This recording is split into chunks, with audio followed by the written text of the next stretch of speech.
সেই দাবিগুলি আমি সংক্ষেপে বলবো। আমার চরবাসীর দাবি যমুনার পাশে বেড়িবাঁধ নির্মাণ করা। আমার চরবাসীর দাবি মাহমুদনগর ব্রিজ এবং কাশীনগর ব্রিজ। আর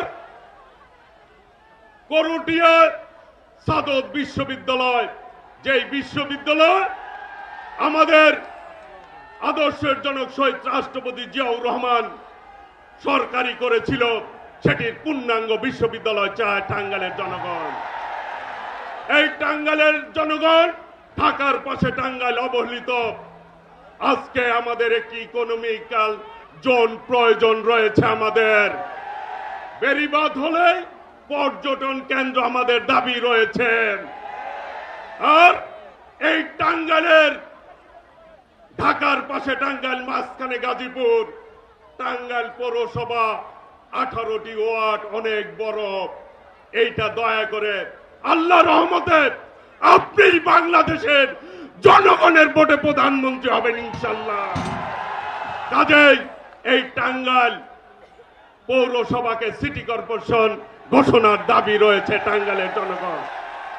টাঙ্গাইলের জনগণের স্বাস্থ্য সেবা নিশ্চিত করার জন্য আমাদের একটি আধুনিক হসপিটালের দরকার রয়েছে।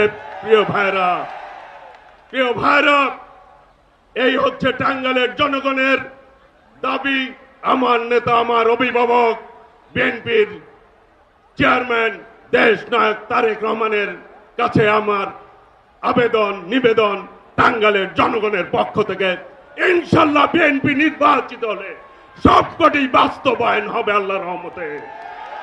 এই পর্যায়ে বক্তব্য রাখার আহ্বান জানাচ্ছি বাংলাদেশের অবৈসাংবাদিত নেতা, বাংলাদেশের আগামী দিনের প্রধানমন্ত্রী, আমাদের প্রিয় অভিভাবক, বিএনপির চেয়ারম্যান, গণতান্ত্রিক আন্দোলনের আপসী নেতৃত্ব দেশ নায়ক তারেক রহমান। ওই নেতা আছে, ওই সেই নেতা তারেক রহমান।